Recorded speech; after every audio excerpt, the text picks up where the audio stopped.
Welcome to the Dice Tower, a series of video reviews about board and card games. Here are your hosts, Tom Vassell and Sam Healy.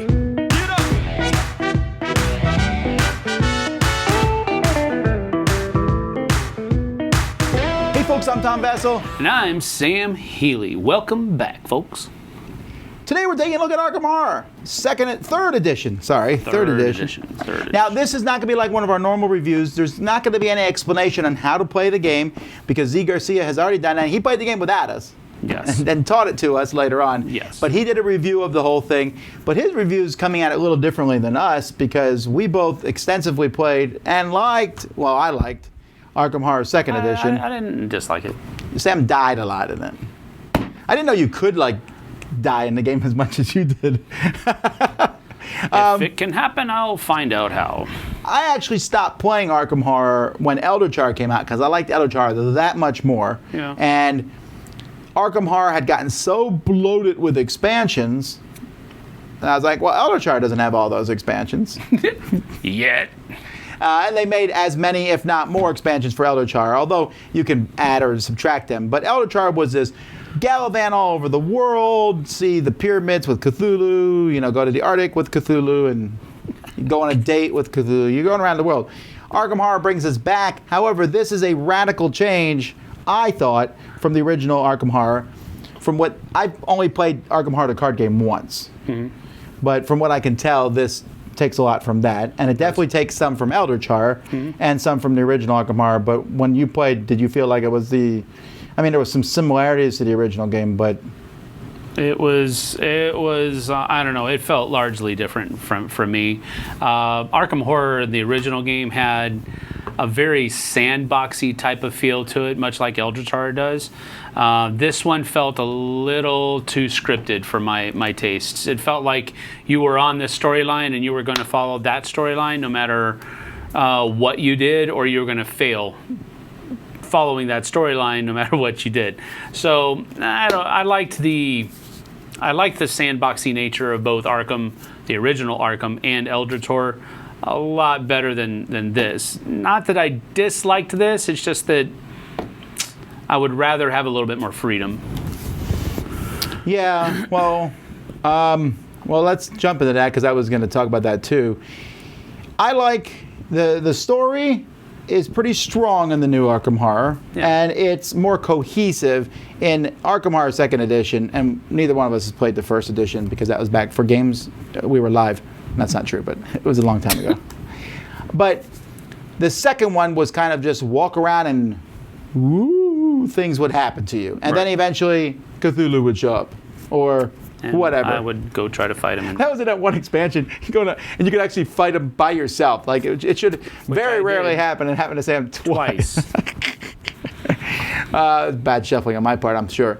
But this one has a much more cohesive story. Like we played one, you can go watch it live, where events are coming in and out of time, and it was actually a pretty cool story. Yeah. But I agree with Sam, and this is my biggest problem with this game. And I'm going to preface all this by saying I actually like the game. Like the game is fine, but I don't love the game. I just like it. And the biggest reason for me not loving it is the fact that I felt like I was mostly watching the game. Now, in one aspect, that's a little bit consistent with some games. I like Seventh Continent, where you watch a lot of the game. There are other games that have a lot of storytelling in them, but I feel like I do something, then there's story, then I do something, there's story. In this one, I did something, and then there was story. Not even a story, but game mechanisms. Yes, game mechanisms. And then when it came to my turn, they basically, hey, would you like to clear up this corruption and or fight this monster? Or, well, no, that's your options. Yeah. Literally, it felt to me like most of the time it was pretty obvious what to do. Right. And if you I'm going to try something outside the box, the other players will lean across the table and smack you because you're hurting the group. Right, you got to do this, and it made sense. Like, hey, you're right. I got to go over here. There's 3 corruption in this area. I got to start making that go down. Right. That makes sense. But then I would do that and then sit and watch stuff happen for a while. Yeah.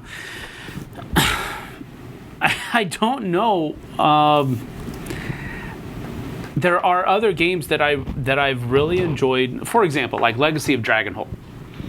Legacy of Dragonholt was very much That's just a big choose your own adventure. Yeah, and that's all you're really doing. You're making a decision, then you're reading story. You're making a decision here, and then you're reading story. And I liked Legacy of Dragonholt for that, because it was more like you were cooperatively reading a novel together, and I enjoyed that. There was a little bit of role playing in there when you were reading your parts of the book, but this just kind of stays behind the veil almost with its storytelling. You don't feel like you're really part of the story. You're just, like you said earlier, watching it through a lens of your character. You never feel, at least I didn't, you never feel like you're part of the story. You just feel like you're doing this and then that, and then the story is revolving around you. I guess it's hard to explain, but it just didn't grab me. It just didn't grab me at all. Now, don't get me wrong. I don't think that that there is no decision making. There's definitely things that you can do over the course of this game, and you get to, you go to the store, you pick which weapon you're going to buy. You can decide various things as the game goes by. What direction you move. Sure, but did you like the map, by the way? Did you like this over the big square one? Yeah, I don't mind the map. The map was cool. I like modular stuff. Yeah, I mean, I would say I like the characters and the monsters, but we've seen them all before. Where they're starting there. And that, I think, is one of my biggest things where I'm not like, woo, because Eldritch Horror already exists. So does Mansions of Madness. So does Arkham Horror, the card game. So does Arkham Horror, the original, second edition, and Elder Signs. I mean, we're Cthulhu'd up. And if that's just Fantasy Flight, there's also Cthulhu Wars, and there's Cthulhu everywhere. I think he's in a closet over there. Hope not. If you were a gamer who only played Cthulhu games, you could play games all the time. Right. So Arkham Horror stands out to some degree, but I don't think it stands out enough for me, and I know there's going to be inevitable 2 expansions come out for this a year. Yeah. Easy. Well, I don't know about a year. I guess it depends on how it's received. I'm assuming it's being received fairly well. Really? Well, who knows? But it's still really long. Like, oh, they streamlined it. Oh, cool, they streamlined it. And yet, I don't feel like it got shorter. Yeah. Maybe by 10 minutes? I guess. Again, it depends on how well you do in the story. If you do really well and you just or really badly. Or really bad. If you do really well or really bad and everything just kind of falls in line or just falls apart, you're probably going to be having a very short experience with it. But if you're playing it the way you should be playing it and making right decisions and so forth, yeah, you're going to be spending up to 3 hours with this thing. And reading the cards out loud. Like, you could just go, okay, take this. Right. And just, but then if you did that, I don't see why you're playing this game. Yeah, it's not fun anymore. Now, this sounds all super negative. I still enjoy the game. I won't say I would play if you put it on the table. I would probably play it if I had time and you put it on the table, because that length is hurting it for me a lot. Yeah. But literally, it's just the next step in this series. They did Arkham Horror, Eldritch Horror, Arkham Horror again. In 4 or 5 years, we'll see Eldritch Horror, second edition. I feel like we're seeing small steps. And when we played this game, we had never played it before.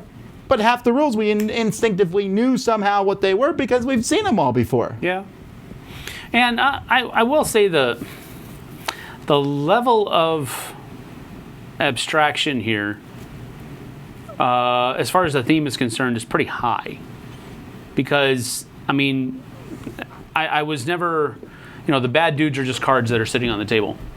And they have the stats on them that you have to beat or to roll or what have you. But I have the minis for all this stuff. I could bring it out. Yeah, I know. But there is that. The level, because there aren't miniatures in there, the level of abstraction is pretty high. So I guess that's one of the reasons. I'm usually not a Cthulhu person at all. I mean, I've enjoyed Mansions of Madness, and I've enjoyed playing Arkham Horror back in the day, but this is not one that I'm like, theme, icky. No, I'm not doing that here because it's fairly well abstracted, and it also doesn't pull me in either. So I'm kind of still on the outside.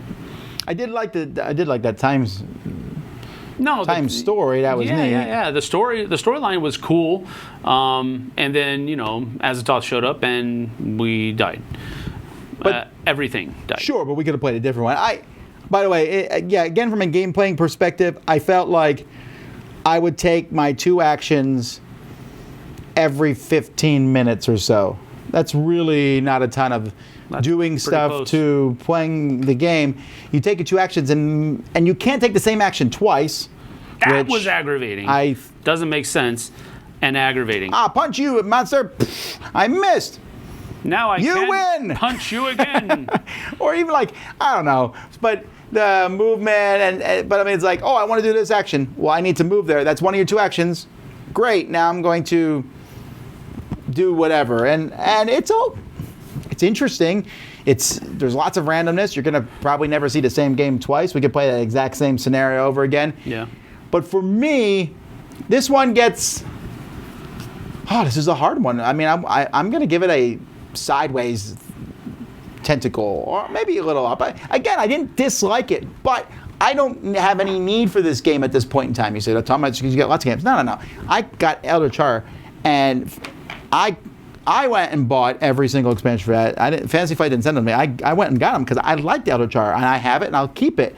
And if I wanted to play this kind of game, I'm going to pick that one, or I'm going to pick Mansions of Madness. They both exist. I don't need a third game in the series, but I wanted to try this one out because this one might have been better than either one of those, and it wasn't. Right, I felt like I had more options in Elder Char. There was more things to do. It's a little more. It wasn't as. This one's a little cleaner than Elder Char for sure. The system works a little better, but also the system does a lot of the work, and I'm not playing as much. Right. Mansions of Madness, just a totally different ball game. And I can't afford to keep up with this because that's what I would need to do. If I was going to play Arkham Horror, I'd be like, "Ooh, there's the new expansion come out. I need to try that." Yeah. But if you did like the 2nd edition and you feel like you're played out, then this is good. You'll probably enjoy this one. Cool. I guess where we're landing here is that if you want the fanboys, the Cthulhu fanboys version of this review, go watch Z's review. This is kind of the outsider looking in version of a review but I for played Arkham a Horror. ton of Cthulhu games. Yeah, that's true, but I don't think either of us really are drawn to this theme at all. I even like the spooky theme. I don't normally like Cthulhu, but This isn't spooky though. It really isn't. It's not spooky at all. There's nothing spooky. Mansions of Madness is spooky. There's a bad dude over there. I'm going to go kill him. There's a bad dude over there. They left some stuff around, curses and what have you. I was, okay, I'm going to go clean that up. It's not spooky. It's mechanical. And so I really couldn't care less about Cthulhu themes anyway, but I would much rather, if I'm in the mood to play this, which I'm usually not, but if I am, I'd rather play Eldritch Horror or Mansions of Madness or some other game where I'm doing more. Well, there you go. Super positive review. Oh, look, I know a lot of people are going to like this, right? Yep. But again, we want to share our experiences going into this because a lot of people are in the same boat. We've come up and played those same style games. Maybe you fall on their side. I've heard very glowing reviews of this. A lot of people really like it.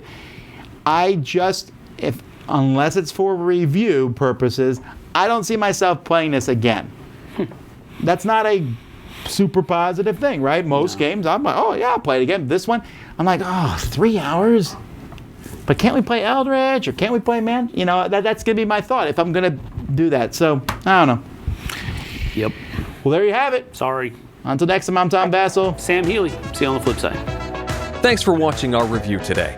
For more information about board games, as well as the #1 board game audio podcast, check out Dicetower.com for reviews, interviews, and more. I'm Eric Summerer, and you've been watching The Dice Tower.